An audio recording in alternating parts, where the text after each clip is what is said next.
नमस्ते साथियों, फिर से एक नए वीडियो में आप सभी का बहुत बहुत स्वागत है। यदि आप लोग भी बहुत दिनों से इंतज़ार कर रहे थे नए वैकेंसी के बारे में, तो आप सभी के लिए फिर से एक नई वैकेंसी का नोटिफिकेशन जारी हो चुका। जी हाँ, मैं बात कर रहा हूँ बिहार पुलिस सिपाही जो भर्ती निकल के आई है 4361 पदों पे, उनके बारे में आज की इस वीडियो में हम लोग चर्चा करने वाले हैं। मैंने इससे पहले भी इस नई वैकेंसी के बारे में पूरी चीज़ें बता दी है आप लोगों का। अगर आप लोगों ने अभी तक उस वीडियो को नहीं देखा है तो जल्दी से जाके यूट्यूब चैनल पे देख ले। आज की इस वीडियो में मैं चयन प्रक्रिया को लेके पूरी जानकारी देने वाला हूं कि आप लोगों का सिलेक्शन प्रोसेस किस तरह से रहने वाला है अगर आप इस वैकेंसी के लिए फॉर्म को फिलअप करते हैं। तो देखिए, आप लोग central selection board of constable के जो ऑफिशियल वेबसाइट है, इस पे आप लोग देख पा रहे होंगे कि 20/7/2025 को ये नोटिफिकेशन आया हुआ था वैकेंसी को फॉर्म फिलअप को लेके। ठीक है, और इसके लिए अब आप लोगों का जो है फॉर्म फिलअप स्टार्ट हो गया है। आज की इस वीडियो में कंप्लीट जानकारी आप लोगों को देने वाला हूं कि आप लोगों का सिलेक्शन प्रोसेस कैसे रहने वाला है, क्या आप लोगों का जो क्राइटेरिया है उनको आप लोगों को फॉलो करना पड़ेगा। चलिए, इस वैकेंसी के बारे में मैं आप लोगों को थोड़ा सा ओवरव्यू दे दूं।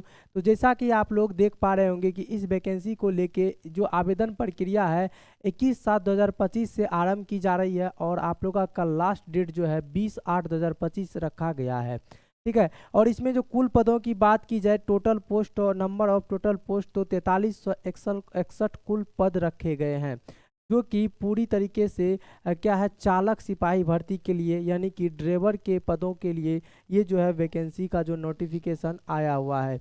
चलिए, अब इस वीडियो में बात करते हैं सिलेक्शन प्रोसेस की, यानी कि आप लोगों का चयन प्रक्रिया किस प्रकार से होगा इस वैकेंसी के लिए यदि आप लोग फॉर्म फिलअप करते हैं। तो जैसा कि आप लोगों को पता होगा, सबसे पहले इसमें लिखित परीक्षा ली जाएगी, यानी कि आप लोगों का रिटेन एग्जाम होगा। जब आप फॉर्म फिलअप करेंगे तो आप लोगों का रिटेन एग्जाम होगा। इससे पहले भी जो वैकेंसी आई हुई है 19,838 पदों पे बिहार पुलिस के लिए, तो उसमें भी रिटेन परीक्षा ली जाएगी, जो कि आपको 16 या 17 तारीख से स्टार्ट हो गया है।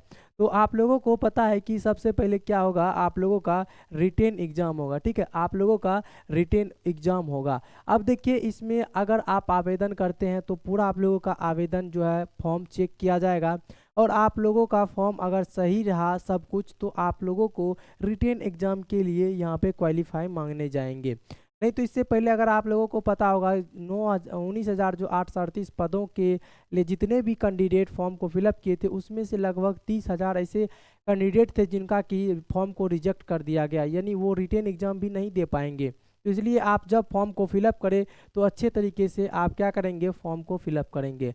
अब देखिए, आप लोगों का रिटेन एग्जाम होगा। ये एग्जाम आप लोगों का जो होगा 100, जिसमें कि 100 प्रश्न शामिल होंगे। ये सिर्फ आप लोगों को क्वालिफाई करने के लिए ये आप लोगों का एग्जाम, रिटेन एग्जाम होने वाला है, यानी इसके आधार पे आप लोगों का सिलेक्शन नहीं होगा।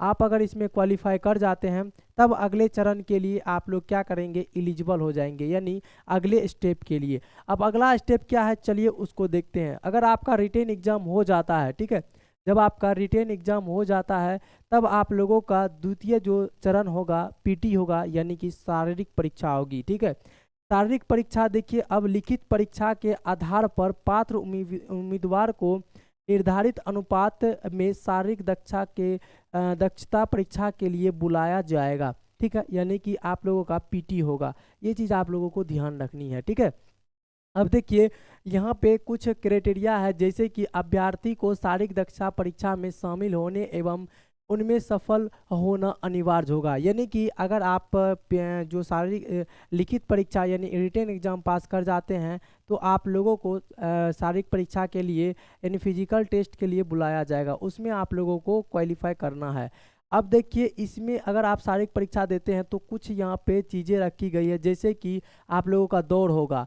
तो दौड़ में जो पुरुष कैंडिडेट यानी कि मेल कैंडिडेट होंगे, उनको 1.6 किलोमीटर जो कि 7 मिनट में आपको तय करना है। ठीक है, वहीं महिला को जो है फीमेल कैंडिडेट को 1 किलोमीटर 7 मिनट में ही तय करना है, यानी इसको 1600 मीटर और इसको महिला को 1 किलोमीटर 7 मिनट में ही समय यहाँ पे तय करना है।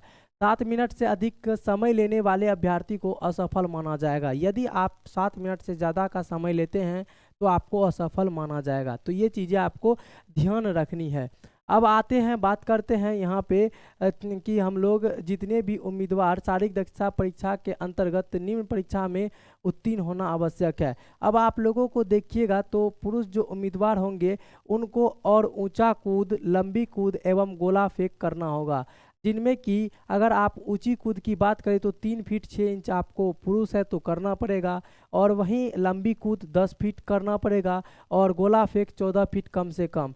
वहीं महिला के लिए अगर बात की जाए तीनों क्राइटेरिया में, तो ऊंची कूद में 2 फीट 6 इंच और न्यूनतम 7 फीट आपका लंबी कूद होनी चाहिए, और उसके बाद न्यूनतम 8 फीट आप लोगों का गोला फेंक होना चाहिए।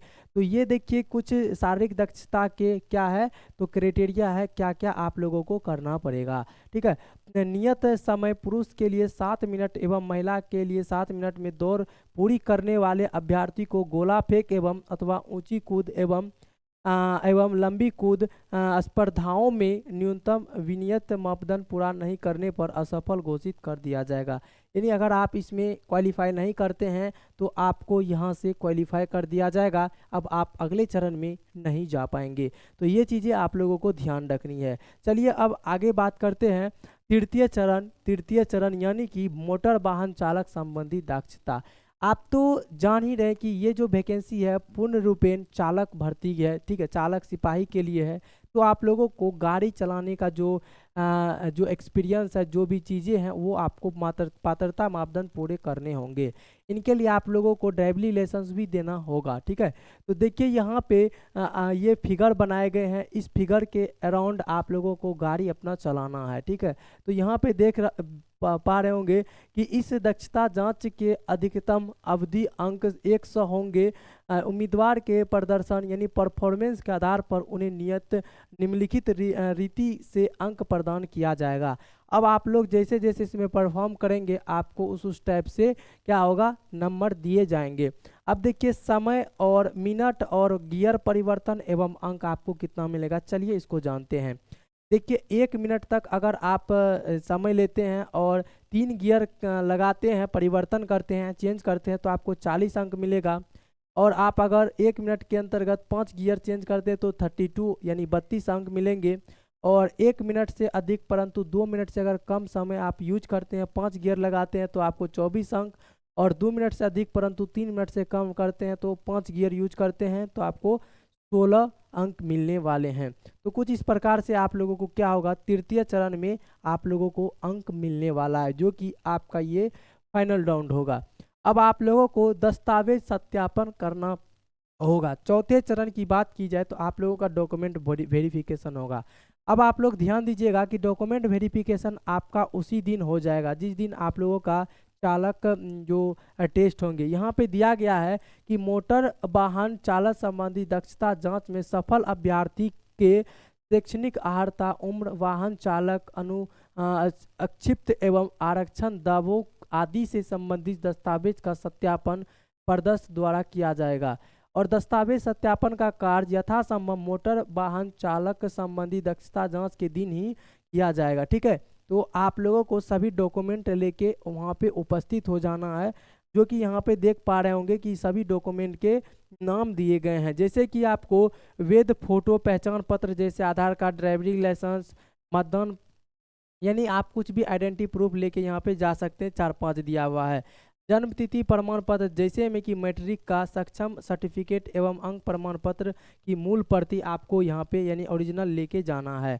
इंटरमीडिएट या सक्षम परीक्षा उत्तीर्ण प्रमाण पत्र, ये आप सभी को SC ST का जो भी आप लोगों के पास सर्टिफिकेट है वो सभी आपको क्या करना है, लेके जाना होगा। तो ये है कुछ आप लोगों का। उसके बाद जो लास्ट है आपका मेगा सूची यानी कि फाइनल मेरिट लिस्ट तैयार किया जाएगा।